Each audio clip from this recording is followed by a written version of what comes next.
নিশার কুকীর্তির প্রমাণ হাতে নাতে পেল জিৎ বসু। সম্পূর্ণ জানতে হলে দেখতে থাকো। গল্পের শুরুতেই দেখা যায় ঋষি আসানসোলের যে ম্যানেজার ছিল তার সাথে দেখা করতে চাইছে। নিহারিকা বলে সেই ম্যানেজার তো আমাদের কাজ ছেড়ে দিয়ে অন্য জায়গায় চাকরি করছেন, তাকে খুঁজে পাওয়া এতটাও সহজ ব্যাপার হবে না ঋষি। ঋষি তখন বলে কিন্তু আমার ওনার সাথে দেখা করাটা খুব জরুরি, তুমি একবার কাকুমণিকে বলো না যেভাবেই হোক ওনার নাম্বারটা বা ওনাকে জোগাড় করে নিয়ে আসতে। তখন কাকুমণি কি করবে বুঝতে পারছে না। এর মধ্যেই খেয়া বলে দাঁড়া একটা ব্যবস্থা হবেই, তুই এত বেশি অস্থির হোস না, তোর শরীরটা ভালো নেই সেটা অন্তত বোঝার চেষ্টা কর। এরপর নিহারিকা ফোন করে কাকুমণিকে আর বলে তুমি যেভাবেই পারো আসানসোলের যে ম্যানেজার ছিল যে কাজ করতো তাকে নিয়ে এসো, কারণ ঋষি তার সাথে দেখা করতে চাইছে। তখনই ঋষি বলে আমি যতক্ষণ না ওনার সাথে দেখা করব ততক্ষণ আমার শান্তি হবে না। এদিকে নিশা খুব ভালো মতন জানে যে সেই ম্যানেজার যদি আসে তাহলে নিশা আর উজি ডেফিনেটলি ধরা পড়ে যাবে। এরপরে ঋষিকে নিয়ে গিয়ে ঘরের মধ্যে বিছানায় শুয়ে দেয় ঋষির মা আর বলে শোন, অনেক হয়েছে, আমি আর এসব সহ্য করতে পারছি না, এনে টিকিটটা ধর, তুই আর জ্যোতি চলে যাবে লন্ডন, এখানে আর থাকার কোনো দরকার নেই। তখনই ঋষি বলে কেন মা, আমি আবার লন্ডন যাব কেন, আমি তো এখানেই ভালো আছি তোমাদের সাথে।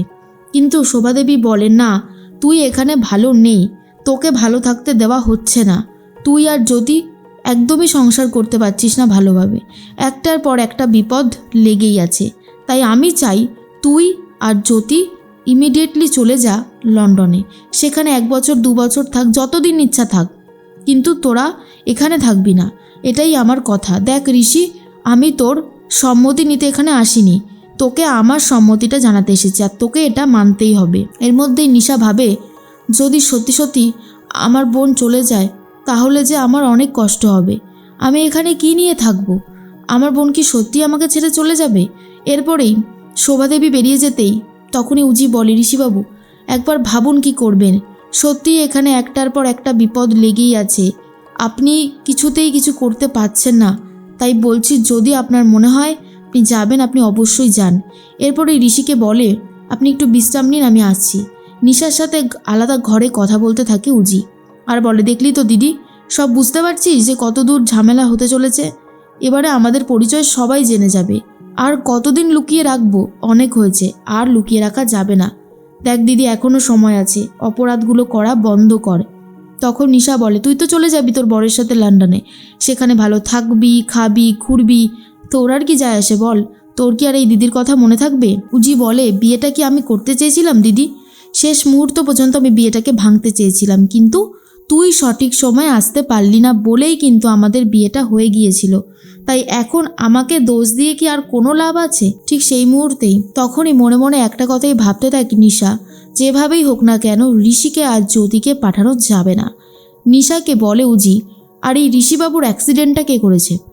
ঋষিবাবু কিন্তু একজন ভদ্র ভালো মানুষ, আর একজন ভালো মানুষের ক্ষতি হতে আমি কোনোভাবেই দেব না। অফিসার জিৎ বসু কিন্তু তদন্ত শুরু করে দিয়েছে, এবারে তো সঠিক তথ্যটা সামনে আসবেই, আর আমি যদি জানতে পারি যে এই ঋষিবাবুর অ্যাক্সিডেন্টের পিছনে তোর হাত আছে না দিদি, তাহলে কিন্তু আমি তোকে ছেড়ে কথা বলবো না, তোকে আমি আগেভাগেই সাবধান করে দিচ্ছি। তাই এবারে কি করবি তুই ঠিক করে নে। অন্যদিকে ভানুরা আবারও স্ক্যাম করার জন্য রেডি হয়ে যায়।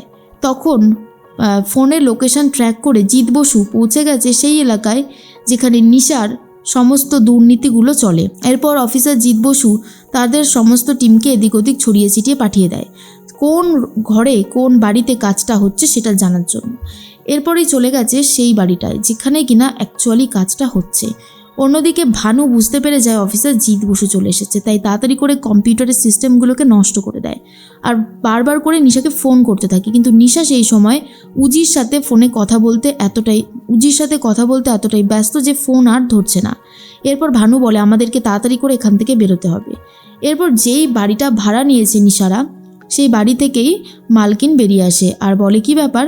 জিৎ বসু বলে এই বাড়িতে কি কোনো ভাড়া দেওয়া আছে বা কোনো কাজবাজ হয়। তখন সে বলে কই না তো, কিন্তু জিৎ বসুর সন্দেহ হয়। এরপর জিৎ বসু ভেতরে গিয়ে সমস্ত কিছু সার্চ করতে শুরু করে। তখন দেখতে পায় একটা ফাঁপা দেওয়ালের পিছনে কিছু একটা কাজবাজ হচ্ছে, সেটা খুঁজে পেয়েছে। এবার দরজাটা ভাঙার চেষ্টা করে, ততক্ষণে ভানু সমস্ত কাগজপত্র ছিঁড়ে দিয়ে জ্বালিয়ে পুড়িয়ে দিয়ে সেখান থেকে বেরিয়ে যায়। তখনই ঢুকে পড়েছে অফিসার জিৎ বসু আর দেখে কম্পিউটারের সিস্টেমগুলোকে অলরেডি নষ্ট করে দিয়েছে।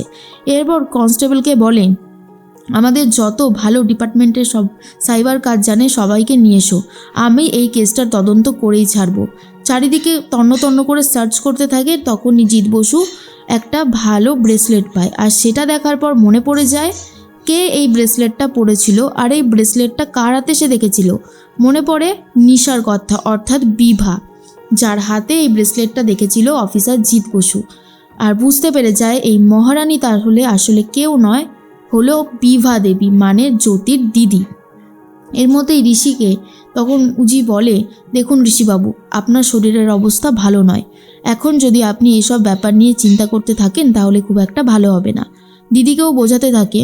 নিশা তখন বলে, আমাকে একটা কাজ করতেই হবে, কিছুতেই ওদেরকে যেতে দেওয়া যাবে না। নিহারিকা লুকিয়ে লুকিয়ে উজি আর নিশার কথা শুনবে বলে কান পেতেছিল আর সেটা বুঝতে পেরে গিয়েছিল উজি, তাই তখন থেকে উল্টোপাল্টা কথা বলছিল। দরজা খুলতেই নিহারিকা এসে পড়ে আর বলে, আমি এমনি এই ঘরটা দেখবো বলে এসেছিলাম। ঠিক সেই মুহূর্তে উজি বলে, হ্যাঁ সেটা তো দেখতেই পাচ্ছি, দেখা হয়ে গেছে তো। নিহারিকা বুঝতে পারে জ্যোতি হয়তো সন্দেহ করছে, তাই মানে কেটে পড়ে। উজি বলে, দেখ দিদি, তুই আমার সাথে থাকিস আর যদি না থাকিস তাহলেও কিছু যায় আসে না, কারণ আমি তো সত্যিটা খুঁজে বার করবই, আর সত্যিটা খুঁজতে গিয়ে যদি সবার আগে তোর নামটা পাই তখন কিন্তু খুব একটা ভালো হবে না। আগে থেকেই তোকে সাবধান করে দিলাম, এরপর তুই কি করবি না করবি সেটা সম্পূর্ণ তোর ব্যাপার। এর মধ্যেই চলে এসেছে দুর্জয়ের স্ত্রী আর মেয়ে অর্থাৎ পৃথা। এসে হাত জোর করে ক্ষমা চায় ঋষির কাছে আর বলে, ঋষি, তোর মেসোমশাইকে আর তোর জামাইবাবুকে বার করে নিয়ে আয়, জেলের মধ্যে ওরা একটুও ভালো নেই। তখন দুর্জয়ের মেয়েও খুব কান্নাকাটি করতে থাকে আর বলে, দাদা ভাই, বাবাকে ছাড়া আমরা খুবই অসহায়, বাবাকে প্লিজ তুমি জেল থেকে বার করে নিয়ে এসো, বাবা আর কখনো কোনো অন্যায় করবে না। পৃথা তখন বলে, হ্যাঁ রে ঋষি, মানুষটাকে একটা অন্তত সুযোগ দে, মানুষটা আর কখনোই ভুল পথে যাবে না। তখন জ্যোতি বলে, এসব কথা থাক না, এসব কথা বলে আর কী বা হবে, যা হবার তা তো হয়েই গেছে। মেসোমশাইরা কিন্তু এখনও পর্যন্ত ক্ষমা চায়নি তাদের এই কাজের জন্য, তোমরা যে ক্ষমাটা চাইছো, মেসোমশাই কিন্তু বেরিয়ে এসে আবারও এই ভুল কাজগুলো করবেন, কারণ তাদের মধ্যে কোনো রকমের কোনো অনুভূতি নেই যে তারা একটা ভুল কাজ করেছেন। তাই বলছি এসব ব্যাপারে তোমরা আর থেকো না। এর মধ্যেই তখন জিৎ বসু ভেবেই তো নিয়েছে আর প্রমাণও পেয়ে গেছে যে এইসবের পিছনে রয়েছে বিভা দেবী, তাই বিভাকে ধরার জন্য আলাদাভাবে একটা ট্র্যাপ সাজাচ্ছে যাতে বিভা অর্থাৎ নিশা ধরা পড়ে যায়, কারণ নিশা যদি ধরা না পড়ে তাহলে কোনো কিছুরই অবসান হবে না, এটা বুঝে গিয়েছিল অফিসার জিৎ বসু।